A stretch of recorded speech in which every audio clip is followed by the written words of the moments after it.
Le royaume du divin fiat chez les créatures. Le livre du ciel. Tome 29. Appel des créatures à revenir à la place, au rang et au but, pour lesquels elles ont été créées par Dieu. Ma vie, mon doux Jésus, oh! Viens à mon aide, ne m'abandonne pas. Avec la puissance de ta très sainte volonté. Investis ma pauvre âme et éloigne de moi tout ce qui me trouble et me torture. Fais se lever en moi ce nouveau soleil de paix et d'amour. Sinon, je ne sens plus assez de force pour continuer à faire le sacrifice d'écrire. Déjà ma main tremble et ma plume ne court plus sur le papier. Mon amour, si tu ne m'aides pas, si tu n'écartes pas de moi ta justice, qui me met dans le terrible état où je suis, je me sentirai incapable d'écrire encore même un seul mot. Aussi, aide-moi et je m'efforcerai d'obéir autant que possible à celui qui me commande d'écrire tout ce que tu m'as dit sur ta très sainte volonté. Comme ce sont des choses passées, je rassemblerai tout ce qui concerne ta divine volonté. Je me sentais oppressé et inondé d'une intense amertume. Alors mon doux Jésus se fit voir en moi. Il me prenait dans ses bras pour me soutenir. Il me dit: Ma fille, courage, pense qu'un divin vouloir règne en toi et qu'il est une source de bonheur et de joie éternelle. L'amertume et les oppressions forment des nuages autour du soleil de ma volonté et empêchent ces rayons de briller sur ton être. Ma volonté veut te rendre heureuse. Il sent que le bonheur qu'il veut te donner est repoussé par ton amertume. Tu as à ta disposition un soleil divin. 3. Mais à cause de ton amertume, tu ressens cette pluie qui t'oppresse et qui remplit ton âme à ras-bord. Tu devrais savoir que l'âme qui vit dans ma volonté se trouve au centre de la sphère du soleil divin. Et qu'elle peut dire, le soleil est à moi. Mais celle qui ne vit pas en lui se trouve à la circonférence de la lumière que répand partout le soleil divin. Mon vouloir, avec son immensité, ne peut ni ne veut se refuser à personne. Il est comme le soleil qui est contraint de dispenser à tous sa lumière, bien que tout ne veuille pas la recevoir. Et pourquoi ? Parce que ma volonté est lumière. Et parce que la nature de la lumière est de se donner à tous. À ceux qui ne la veulent pas. Comme à ceux qui la veulent. Mais quelle est la grande différence entre l'âme qui vit au centre de mon soleil divin et celle qui est à sa circonférence? C'est que la première possède les biens de la lumière, et ils sont infinis.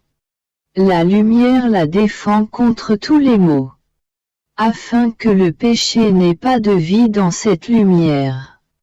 Si des amertumes se lèvent, ce sont comme des nuages qui ne peuvent pas avoir une vie éternelle. Une petite brise de ma volonté suffit pour disperser les nuages les plus lourds. Et l'âme se retrouve plongée au centre de son soleil qu'elle possède. D'autant plus que les amertumes de celles qui vivent dans mon vouloir sont toujours pour ma cause. Je peux dire que je ressens l'amertume avec toi et que si je te vois pleurer, je pleure avec toi. Parce que ma volonté me rend inséparable de celle qui vit en elle. Je ressens ces souffrances plus que si elles étaient miennes. De fait, ma volonté qui réside dans cette âme appelle mon humanité en celle qui souffre pour lui faire répéter sa vie sur la terre. Oh, quels divins prodiges se produisent. 4. De nouveaux courants sont ouverts entre la terre et le ciel à cause de cette nouvelle vie de souffrance que Jésus peut vivre dans sa créature.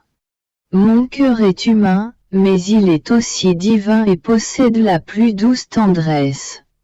Lorsque je vois souffrir une créature qui m'aime, les attraits et les tendresses de mon cœur sont si puissants.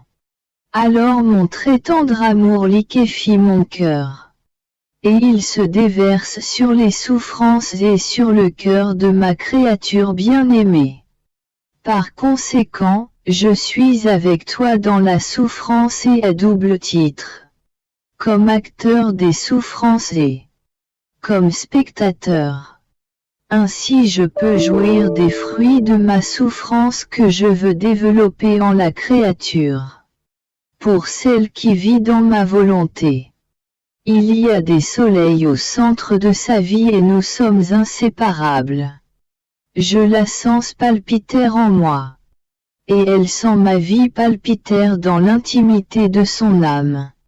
Quant à celle qui vit à la circonférence de la lumière, le soleil de ma divine volonté se répand partout. Mais cette créature n'est pas propriétaire de la lumière. Car la vraie possession n'existe que si un bien réside en soi et si personne ne peut vous l'enlever, ni dans cette vie ni dans l'autre. Le bien qui se trouve au dehors est sujet au danger et il ne peut pas procurer la sécurité. Ainsi l'âme souffre de faiblesse, d'inconstance et de passion. Ceci la tourmentant au point de se sentir distante de son Créateur.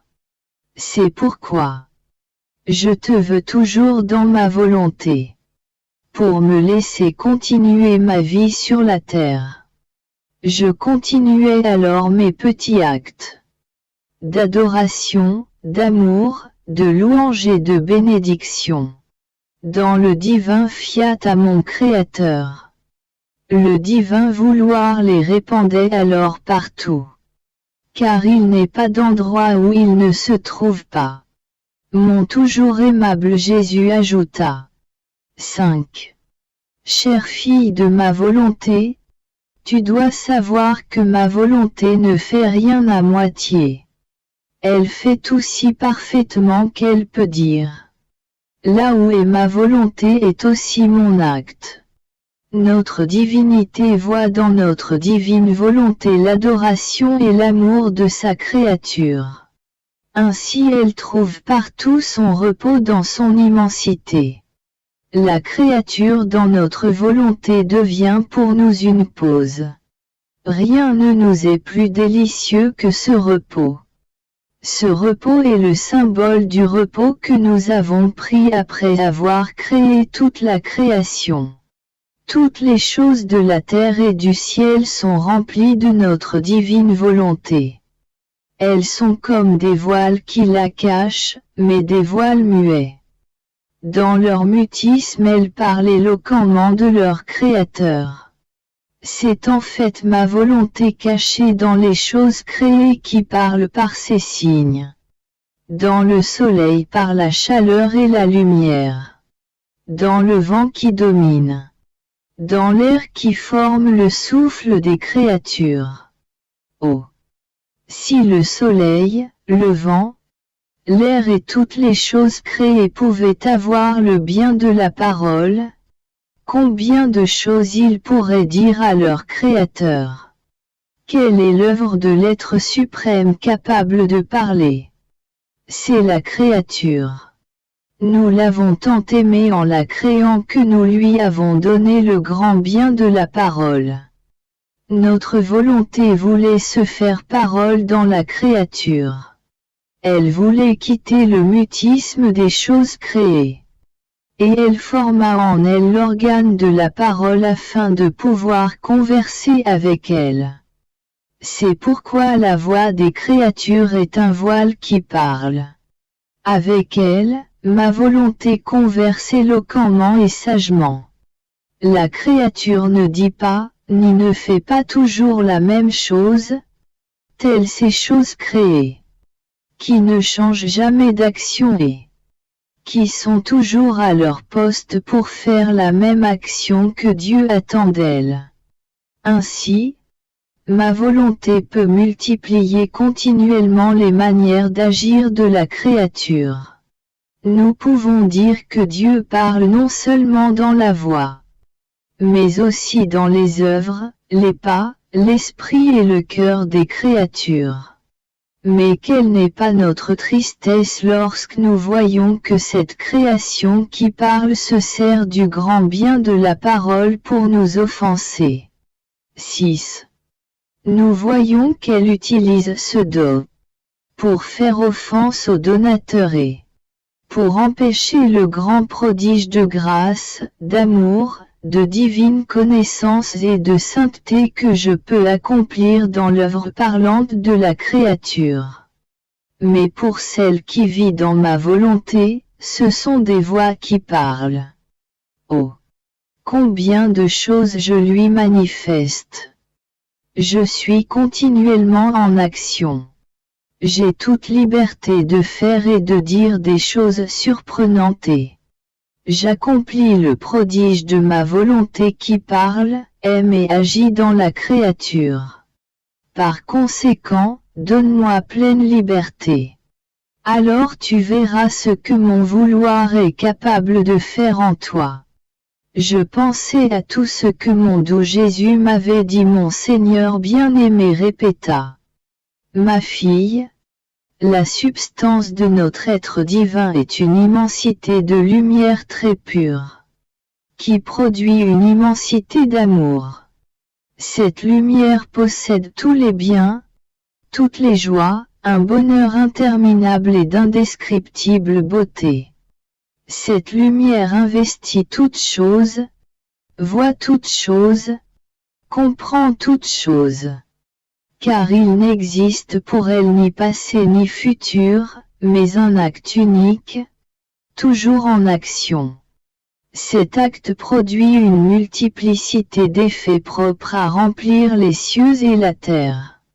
L'immensité d'amour que produit notre lumière nous fait aimer notre être et tout ce qui sort de nous, d'un amour capable de faire de nous des amants parfaits.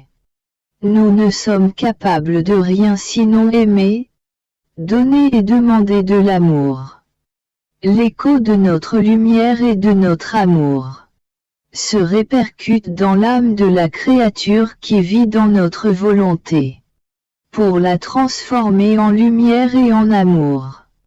Comme nous sommes heureux de former nos modèles de nos mains créatrices.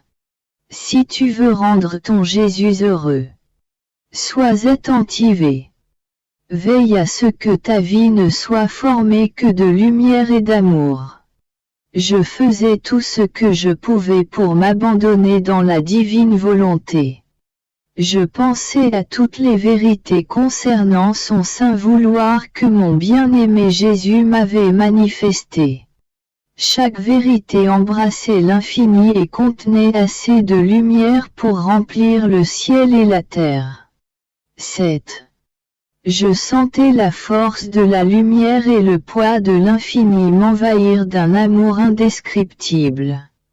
Il m'invitait à les aimer et à les faire miens en les mettant en pratique.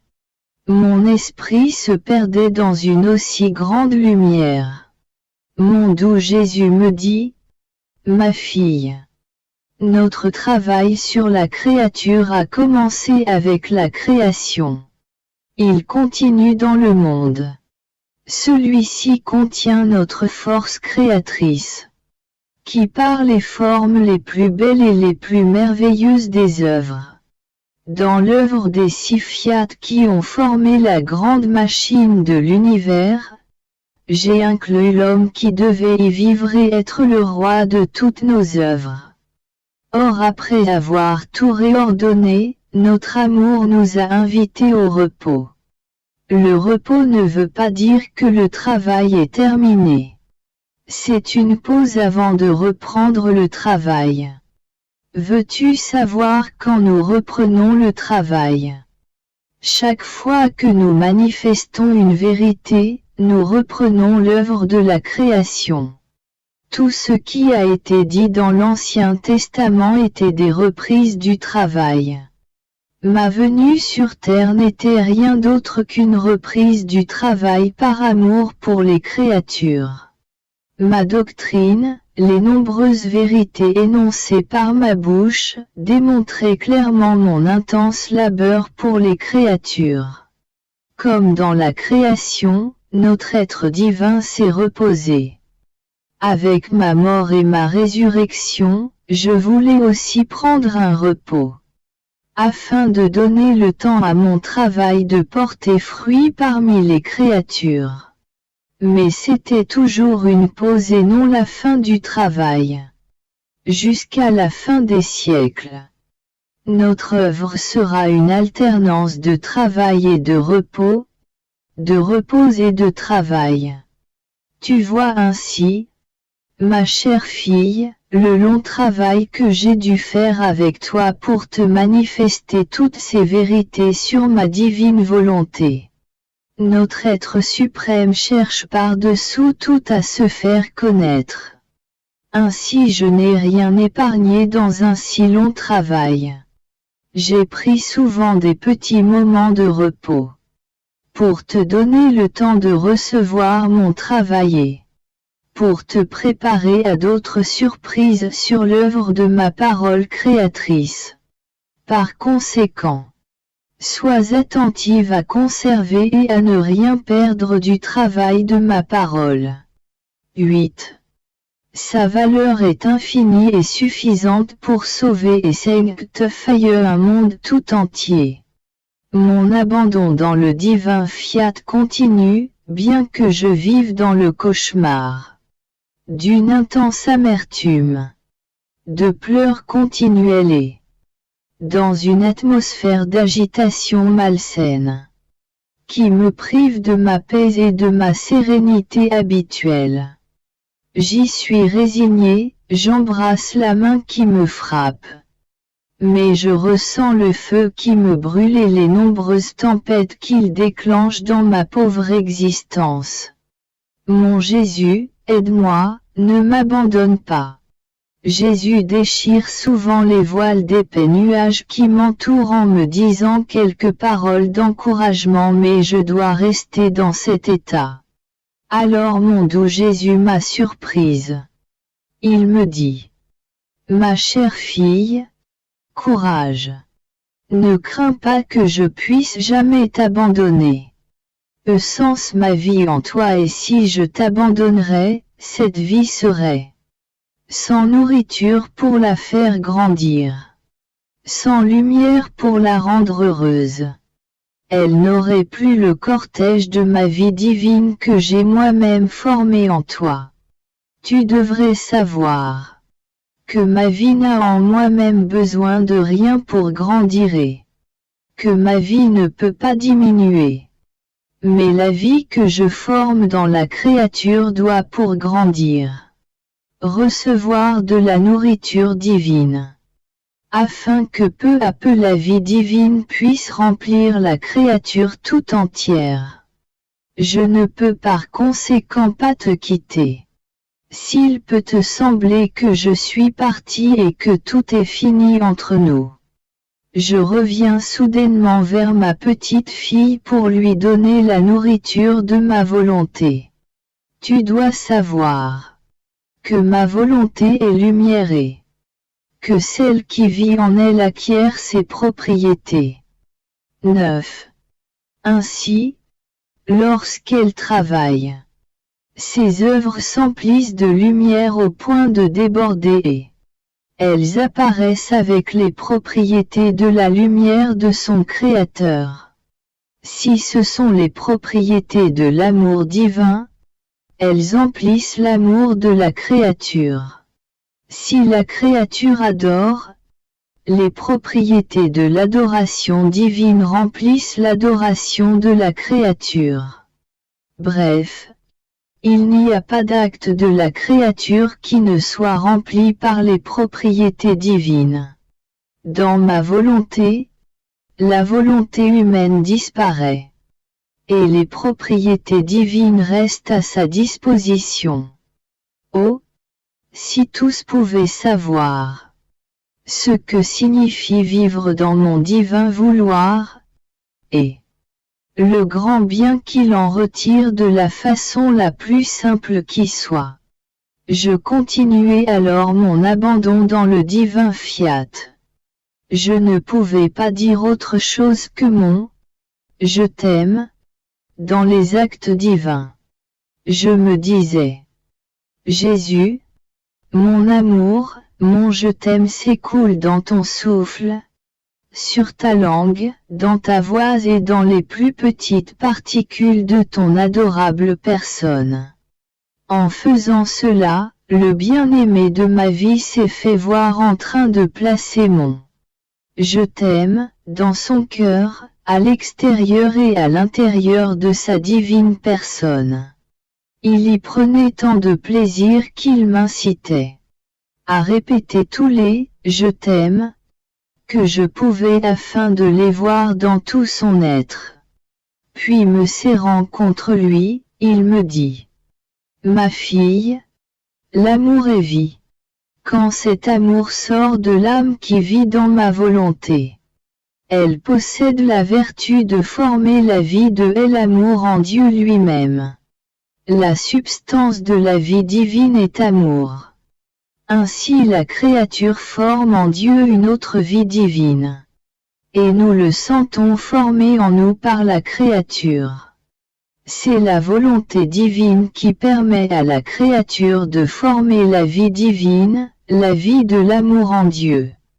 Cette vie que la créature a formée avec son amour uni à notre volonté, est le triomphe de Dieu et de la créature. Nous prenons ce triomphe de vie divine formé par la créature pour donner ce bien à toutes les créatures. Nous le donnons comme un don précieux que leur fait la petite fille de notre vouloir. 10. Nous attendons avec impatience qu'elle vienne avec son amour former d'autres vies divines dans notre être suprême. Ma fille, notre amour n'est pas stérile. Il contient la semence capable de générer la vie continuelle. Lorsque tu disais « je vous aime » dans le battement de mon cœur, dans mon souffle, je générais un autre battement, un autre souffle, et ainsi de suite.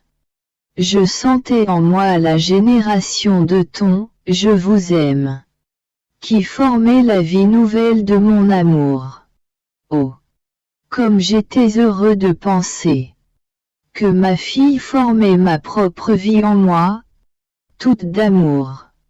Si tu savais combien est émouvant cet acte de la créature, qui donne Dieu à Dieu avec son amour, combien il nous ravit.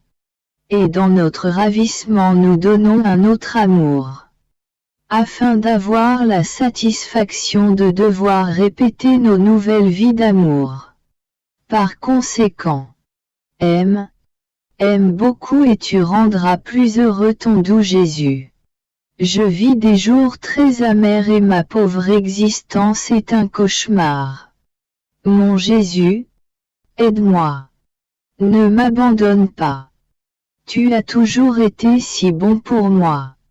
Tu m'as soutenu avec tant d'amour dans les combats de ma vie. Ah!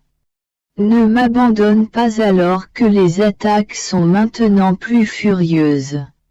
Mon amour, montre ta puissance. Tu vois, Jésus, que ce ne sont pas des démons que je pourrais mettre en fuite par un signe de croix. Mais ce sont des supérieurs que toi seul peux mettre à ce poste. Je suis la pauvre condamnée et je ne sais pas moi-même ce que j'ai fait. 11. Oh! Que mon histoire est triste. Ils ont dit qu'il voulait me mettre sous la direction d'un autre prêtre délégué par l'évêque et qui va faire venir des médecins pour avoir toutes les preuves qu'il voudra. Je serai abandonné par les autres et placé sous son autorité. J'ai éclaté en sanglots en apprenant cela. Sans pouvoir m'arrêter, mes yeux sont comme des fontaines. Je passe la nuit à pleurer et à prier Jésus de me donner des forces et de mettre fin à cette tempête. Tu vois mon amour, lui dis-je. Il y a plus de 2 mois que je suis en lutte continuelle. Des luttes avec des créatures. Des luttes avec toi pour que tu ne me fasses pas tomber dans les souffrances. Combien il m'en coûte de me battre avec mon Jésus. Mais, non parce que je ne voulais pas souffrir, mais parce que je ne peux plus supporter la situation. J'arrêterai de pleurer lorsqu'il acceptera de me libérer des problèmes avec ce prêtre. Parce que c'est toujours la guerre. Et je pleurais si amèrement que je sentais mon sang couler comme un poison dans mes veines, si bien que j'avais souvent l'impression d'être morte et de ne plus respirer. Je continuais à pleurer et à sangloter. J'étais dans cette mer de larmes. Mon Jésus me serra dans ses bras et il me dit tendrement, comme s'il allait pleurer lui aussi. Ma chère fille, ne pleure plus. Je ne peux plus le supporter. Tes larmes ont atteint les profondeurs de mon cœur et ton amertume est si vive qu'il est près d'éclater. Courage, ma fille. Sache que je t'aime énormément et que cet amour me fait violence pour te satisfaire. Si, jusqu'à présent, je t'ai quelquefois suspendu de l'état de souffrance, c'était pour faire comprendre que c'est ma volonté qui continue à te maintenir comme je l'ai fait durant 46 ans. Mais à présent qu'ils veulent te mettre au pied du mur, ils me placent dans la condition où je dois faire usage de ma volonté permissive pour te suspendre de l'état de victime. Par conséquent, n'aie pas peur. 12. Car maintenant je ne te communiquerai plus mes souffrances. Je ne m'étendrai plus en toi de telle sorte que tu demeurais raide et immobile. Tu n'auras donc plus besoin de quelqu'un. Reste calme, ma fille. Ils ne veulent plus que tu tombes dans les souffrances et je ne le ferai plus. Tu dois savoir que l'état de souffrance dans lequel je te mettais, c'était mon humanité qui voulait continuer en toi sa vie de souffrance. Ma volonté demeure maintenant en toi la chose la plus importante. Tu dois me donner ta parole. Que tu vivras toujours en elle. Que tu seras la sacrifiée, la victime de ma volonté. Assure-moi, ma chère fille, que tu n'omettras rien de ce que je t'ai appris à faire. Et continue ce que tu as fait dans mon fiat jusqu'à maintenant. La chose la plus importante pour ton Jésus est de mettre en sécurité les droits de ma volonté dans ton âme. Par conséquent, dis-moi que tu me donneras satisfaction. Et moi, mon Jésus, je le promets, je le jure, je veux continuer à faire ce que tu m'as enseigné. Mais tu ne dois pas me quitter. Car je peux tout faire avec toi, mais sans toi je ne suis bonne à rien. Jésus reprit. Ne crains rien, je ne te quitterai pas. Sache que je t'aime et que c'est eux qui m'ont amené à arrêter de te faire tomber dans cet état de souffrance. C'est mon amour pour toi, en te voyant pleurer si fort, qui a conquis ma volonté pour lui faire dire, c'est assez. Mais sache que les calamités vont pleuvoir à présent. Il les mérite. S'il n'accepte pas les victimes que je veux et comme je les veux, il mérite avec justice d'être sévèrement puni. Et ne crois pas que je ferai cela le même jour. Laisse passer un peu de temps et tu verras ce que ma justice a préparé. J'ai passé la première journée sans me disputer avec Jésus, qui m'avait assuré qu'il ne me ferait pas tomber dans les souffrances. Ainsi je n'avais plus à demander de pouvoir accepter les souffrances que Jésus voulait me donner. Mais si la lutte était terminée, il me restait la peur que mon bien-aimé Jésus pourrait me prendre par surprise. Afin de me calmer, il me dit. 13. Ma chère fille, n'aie pas peur, Jésus te l'a assez dit. Je ne suis pas une créature pour manquer à ma parole. Je suis Dieu et lorsque j'ai parlé, je ne change pas. Je t'ai dit que même s'il ne se calme pas, je ne te ferai pas tomber dans les souffrances. Et il en sera ainsi. Et même si le monde est bouleversé à cause de ma justice qui veut punir les créatures, je tiendrai parole. Parce que tu dois savoir que rien ne peut apaiser ma justice et changer les plus grands châtiments en rescrit de grâce, sinon la souffrance volontaire. Et les vraies victimes ne sont pas celles qui souffrent par nécessité, par maladie ou par accident. Car le monde est rempli de ces souffrances. Les vraies victimes sont celles qui ont volontairement accepté de souffrir. Ce que je veux qu'elles souffrent. Et comme je le veux. Ce sont elles les victimes qui me ressemblent. Ma souffrance a été entièrement volontaire. Il n'aurait pas pu me causer la plus petite souffrance si je ne l'avais pas voulu. C'est pourquoi je t'ai presque toujours demandé, lorsque je devais te faire tomber dans la souffrance, si tu l'acceptais volontairement. Une souffrance forcée ou endurée par nécessité n'est pas grand-chose devant Dieu. Ce qui parvient à ravir et à lier Dieu lui-même, c'est la souffrance volontaire. Si tu savais à quel point tu as blessé mon cœur en te remettant entre mes mains comme un petit agneau pour que je puisse te lier et faire de toi ce que je voulais. Je t'ai enlevé le mouvement, je t'ai pétrifié. Je peux dire que je t'ai fait ressentir des souffrances mortelles et tu m'as laissé faire. Ce n'était rien encore.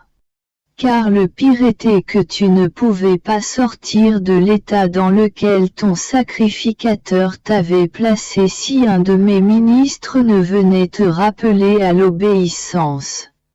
C'est cela qui te constituait une vraie victime. Pas même à un malade ni à des prisonniers. On enlève la possibilité de demander de l'aide en cas de besoin extrême. C'est à toi seul que mon amour avait préparé la plus grande croix. Car je voulais et je veux encore faire de grandes choses avec toi. Plus grands sont mes desseins, plus inhabituelle est la croix que je forme. 14. Je peux dire qu'il n'y a jamais eu au monde une croix semblable à celle qu'avec tant d'amour ton Jésus a préparée pour toi. Par conséquent ma tristesse est indescriptible de me voir contrarié par des créatures. Quelle que soit leur position d'autorité. Concernant la façon dont je veux agir avec les âmes. Ils veulent me dicter des lois comme si les leurs avaient plus d'importance que les miennes. Ma douleur est donc grande et ma justice veut punir ces gens qui sont pour moi à la cause d'une si grande souffrance. Je suivais mes actes dans la divine volonté, je présentais les sacrifices qu'ont offerts les saints de l'Ancien Testament. ceux de ma céleste maman. Tous les sacrifices de mon bien-aimé Jésus, avec tout le reste. Le divin vouloir les place tous en ordre devant mon esprit, je les offrais comme le plus bel hommage à mon Créateur. Je faisais cela lorsque mon doux Jésus se manifesta en moi et il me dit: Ma fille, en tout ce que les saints ont pu faire ou souffrir au cours de l'histoire du monde, il n'est aucun sacrifice auquel ma volonté n'ait participé avec sa force, son aide et son soutien. Lorsque l'âme offre ses sacrifices à Dieu en hommage de gloire, en rappelant la mémoire de ce sacrifice et de cette œuvre, ma divine volonté les reconnaît et accorde la vertu de redoubler la gloire de ce sacrifice. Un vrai bien ne cesse jamais d'exister, ni au ciel ni sur terre. Il suffit qu'une créature le rappelle et l'offre. La gloire est renouvelée au ciel et les effets de ce bien descendent sur la terre pour le bien des créatures. 15. De fait, n'est-ce pas le bref cours de ma vie sur la terre, qui est la vie de mon Église, qui la nourrit et lui sert de maître? Je peux dire que ce sont mes souffrances qui la soutiennent et mes doctrines qui l'enseignent, afin que tout le bien que j'ai fait ne meure pas, mais continue à vivre, à grandir et à se donner à ceux qui le veulent. Et lorsque la créature se les remémore, elle se met déjà en rapport avec mes biens. Quand elle les offre, ils se redoublent pour se donner à elle. Et je ressens la gloire de ce que j'ai fait par amour pour les créatures. Celle qui œuvre dans ma divine volonté acquiert cette vertu de renaissance. Mon fiat se hâte d'y placer la semence de lumière qui possède la vertu de réanimer chaque instant et chaque acte. Comme le soleil qui se lève pour chaque plante et chaque fleur, car il ne donne pas la même chose à tous. Il produit un effet sur la plante et donne une couleur à la fleur, et à chacune une couleur distincte. C'est la même chose pour les actes accomplis dans ma divine volonté. Ils s'exposent aux rayons de mon soleil divin et ils reçoivent la semence de lumière qui fait se lever une variété de beautés et de couleurs distinctes dans chaque acte de la créature. Et un acte en appelle un autre. De sorte que celle qui vit dans ma volonté avec la semence de lumière réanimée me donne toujours des choses nouvelles et demeure toujours dans l'acte de réanimation de l'amour, de la gloire et de la vie de son Créateur. Après quoi j'ai continué mes actes dans la divine volonté. Je voulais tout embrasser afin de placer toutes choses créées dans mon adoration, mon amour, ma gratitude pour celui qui m'avait tant aimé et qui avait créé tant de choses par amour pour moi. Mon doux Jésus ajouta: Ma fille, grand est l'amour de mon fiat pour celle qui vit et œuvre dans ma divine volonté lorsqu'il voit la petitesse de la créature qui va vers toutes les choses créées. 16. Pour y mettre ses petits actes afin de dire que non seulement elle aime cette divine volonté, mais qu'elle veut reconnaître tous ses actes comme autant de gages d'amour. L'amour fait se lever un autre amour. Mon vouloir accorde à l'âme les droits des biens divins. Ainsi chaque acte accompli par la créature est un droit qu'elle acquiert sur les biens de son Créateur.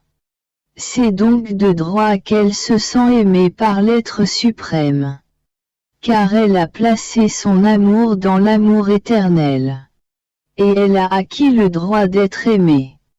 L'amour de la créature et l'amour divin sont ainsi fusionnés. Et les parties ressentent chacune le droit de s'aimer l'une l'autre. C'est de plein droit que la créature reçoit la lumière du soleil, respire l'air, boit l'eau, se nourrit des fruits de la terre, et ainsi de suite. Oh! Comme est grande la différence de celle qui jouit de droit des biens divins. Elle peut être appelée fille, alors que les autres ne sont que servantes. Et la créature qui détient ces droits nous donne l'amour d'un enfant, un amour désintéressé, un amour qui dit l'amour vrai. Vis par conséquent toujours dans ma volonté, afin de ressentir en toi tout l'amour de la divine paternité. Je continue de vivre dans l'amertume de mon état présent. La pensée que mon bien-aimé Jésus fait pleuvoir des calamités et que les gens sont nus et affamés me torturent. 17. L'idée que mon bien-aimé est resté seul dans sa souffrance et que je n'y participe plus avec lui est pour moi un tourment. Il me semble que Jésus veille à ne pas me laisser tomber dans les souffrances comme avant, et qu'il cache toutes les souffrances en lui-même pour me laisser libre. En me voyant affligé, il me semble que son amour intense lui fait mettre ses souffrances de côté pour se tourner vers mon affliction et me dire: ma fille, courage. Ton Jésus t'aime toujours et son amour n'a en rien diminué. Cela parce que ce n'est pas toi qui m'as refusé la souffrance. Non, ma fille n'aurait jamais fait cela et c'est eux qui l'ont forcé. Et moi, pour te donner la paix et te faire voir que c'est bien moi qui t'ai maintenu durant tant d'années dans cet état de souffrance. Que ce n'était ni une maladie ni une cause naturelle, mais c'était ma bonté paternelle qui voulait avoir une créature qui pourrait compenser pour mes souffrances sur la terre, et cela pour le bien de tout. Et maintenant, ils m'ont obligé à cause de leurs exigences de faire cesser tes souffrances en te faisant faire une pause. Cela montre clairement que c'était ton Jésus qui était l'auteur de ton état. Mais je ne peux pas cacher ma douleur qui est si grande que je peux dire que les créatures ne m'en ont jamais causé de semblable dans toute l'histoire du monde. Mon cœur est si déchiré par cette douleur que je suis forcé de te cacher la profonde déchirure pour ne pas accroître ton amertume. En voyant l'indifférence de certains et tu sais qui ils sont, qui se comportent comme s'ils ne m'avaient rien fait. Cela augmente ma douleur et oblige ma justice à poursuivre cette pluie de calamités. Ma fille, je te l'ai déjà dit. S'il faut que je te suspende un seul mois de ton état de souffrance, ils verront combien de châtiments s'abattront sur la surface de la terre. Et pendant que ma justice suivra son cours. 18. Je continuerai à te faire connaître ma divine volonté et tu recevras les bienfaits de ces connaissances. Car chaque connaissance fait grandir la vie de ma volonté en toi. Chaque acte accompli dans cette nouvelle connaissance de mon fiat étend ainsi son royaume dans ton âme. D'autant plus que les créatures ne peuvent entrer dans ma divine volonté pour nous déranger et pour nous dicter leurs lois. Nous serons donc libres de faire ce que nous voulons avec une entière liberté. Sois donc attentive à continuer de traverser ces interminables mers. Pendant qu'il disait cela, ma petite intelligence se sentait transportée dans un abîme inaccessible de lumière. Cette lumière cachait toutes les joies et toutes les beautés. Elle semblait être de la lumière, mais en regardant à l'intérieur, il n'y avait pas de bien qu'elle ne possédât. Mon doux Jésus ajouta: Ma fille, notre être divin est une lumière très pure. Une lumière qui contient tout, emplit tout, voit tout, accomplit tout. Une lumière dont nul ne peut voir les limites, la hauteur et la profondeur. La créature se perd dans notre lumière, car elle ne voit pas ses rivages ni ses portes pour en sortir. Et si la créature prend de cette lumière, ce ne sont que de petites gouttes qui la remplissent jusqu'à en déborder. Mais notre lumière ne diminue en rien, parce qu'elle est remplacée immédiatement par la réanimation de notre lumière. De sorte que notre être divin est toujours au même niveau. En parfait équilibre, nous pouvons donner autant que nous voulons. Si nous pouvons trouver les âmes qui veulent prendre de ce qui est à nous, sans que nous ne perdions rien. En vérité, si nous trouvons une âme qui veut prendre, nous nous mettons à l'œuvre. Car tu dois savoir qu'il y a en nous le repos absolu, que rien n'est affairé, qu'il n'y a rien à enlever ni à ajouter. Notre bonheur est entier et complet. Nos joies sont toujours nouvelles, et notre volonté une, nous donne un repos parfait avec les béatitudes de notre être divin, qui n'a ni commencement ni fin. 19.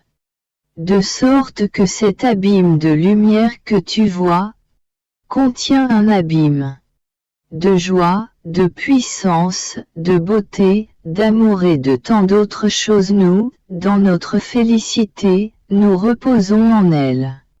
Parce que l'on peut appeler vrai et absolu un repos, où rien ne manquait, auquel rien ne doit être ajouté, au lieu de notre divinité. C'est notre travail qui va au champ, et ce champ c'est les créatures. Ces mêmes divines qualités qui, en nous, donnent le repos, en dehors de nous sont à l'œuvre. Et nous mettons alors notre volonté à l'œuvre pour le bien des créatures. C'est ce divin fiat que nous mettons à l'œuvre dans la création, d'où sont sorties toutes choses, qui ne quitte jamais son travail et œuvre sans cesse. Il œuvre à la conservation de toutes choses. Un labeur qui veut être connu, qui veut régner, un labeur qui amène d'autres âmes à la lumière du jour dans le monde où il forme ses admirables desseins, pour y développer son œuvre et pouvoir travailler toujours. Il œuvre aussi en rappelant des âmes au sein de l'éternité. Notre divine volonté est la travailleuse infatigable, qui ne s'épargne aucun effort, même pas pour celle qui ne la reconnaît pas. Notre amour est à l'œuvre ainsi que notre miséricorde, notre puissance, et aussi notre justice pour le bien des créatures. Sinon notre être suprême ne serait pas équilibré et parfait. Car il y aurait en lui une faiblesse si notre justice devait être mise de côté alors qu'il y a toutes les raisons de la laisser suivre son cours. Tu vois ainsi que ce sont les créatures qui sont notre travail. Car sortis de l'enthousiasme de notre amour nous amène à œuvrer et à les aimer toujours. Car si notre œuvre d'amour devait cesser, la création retomberait dans le néant. Mon abandon continue dans le divin fiat. Je faisais mes actes en lui afin de pouvoir m'unir à ses actes. Ainsi toute la création s'alignait devant mon esprit.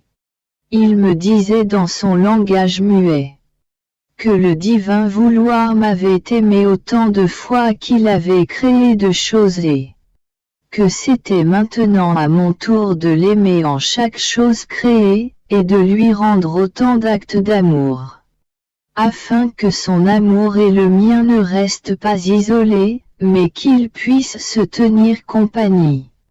Pendant ce temps, mon doux Jésus avait pénétré si loin dans les profondeurs de mon âme qu'il ne m'était pas donné de le voir, et il me dit: Ma fille, notre amour pour la créature était en nous abbés aternaux, nous l'avons toujours aimé.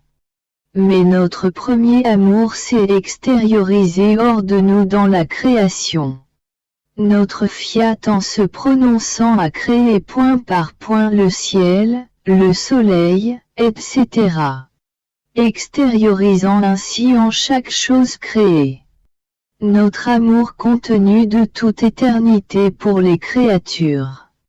Mais tu sais, ma fille, qu'un amour en appelle un autre.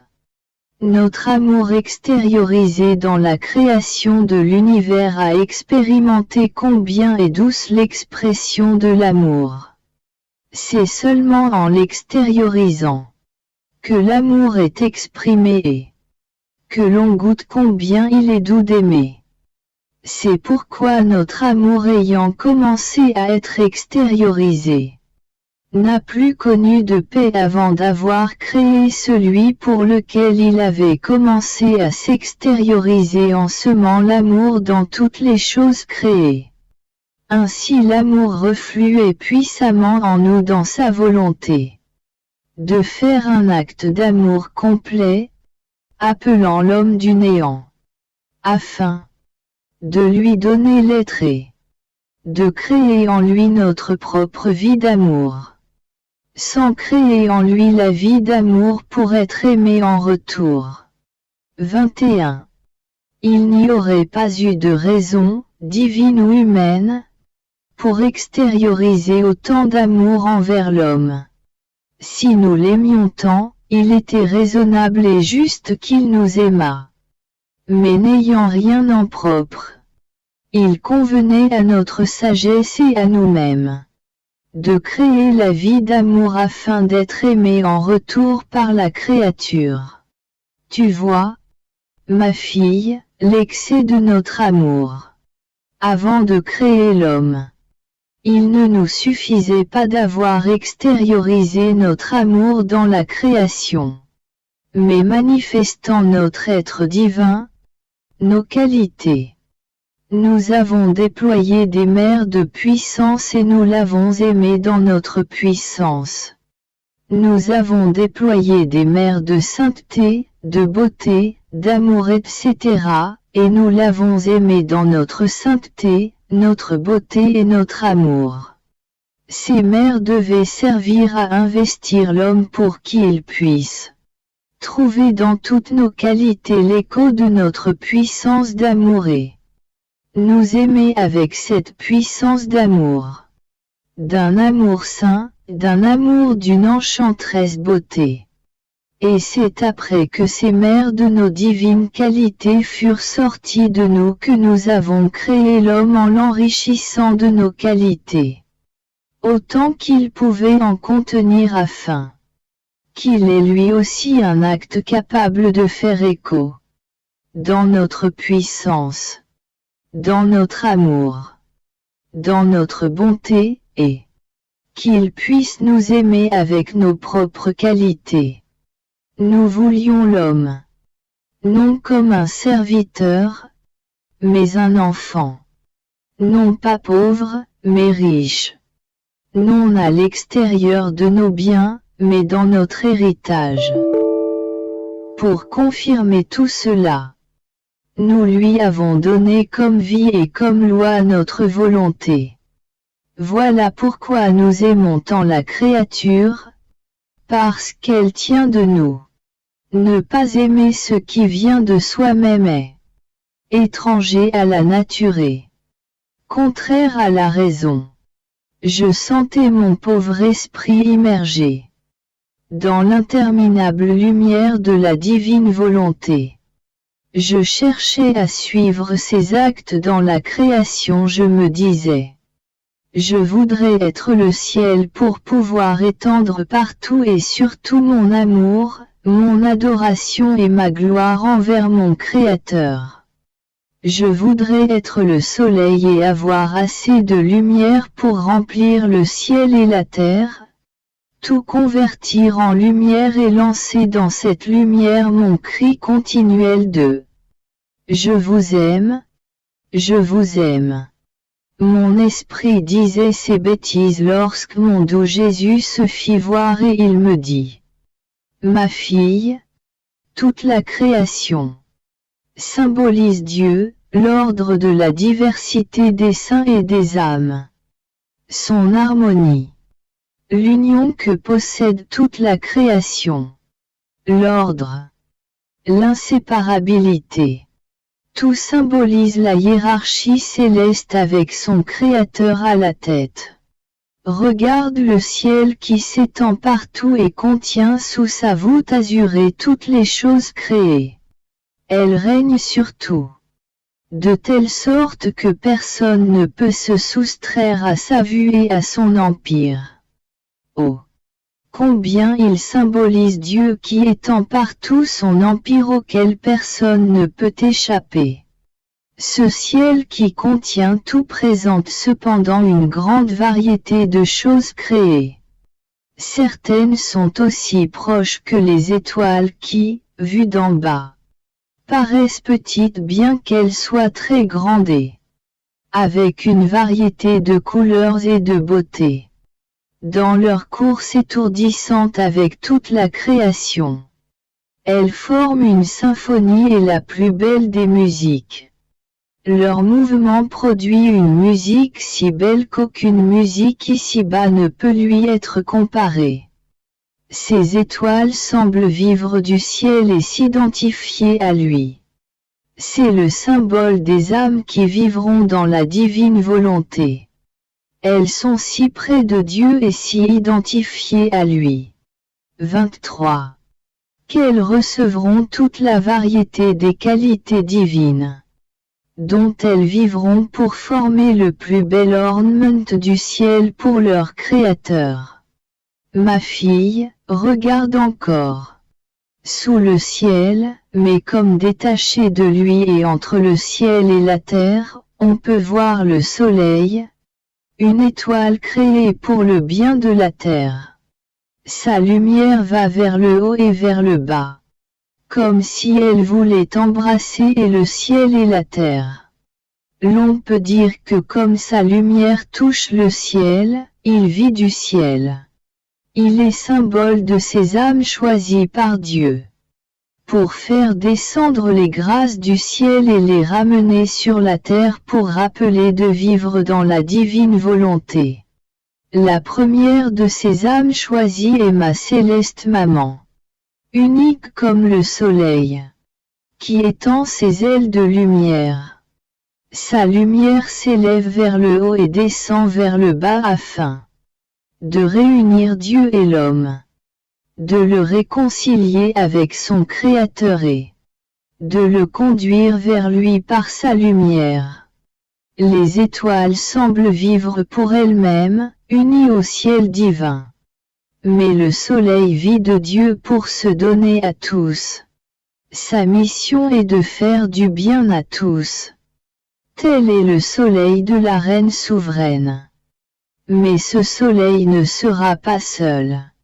Car beaucoup d'autres petits soleils se lèveront qui tireront leur lumière de ce grand soleil. Ce seront ces quelques âmes qui auront pour mission de faire connaître ma divine volonté.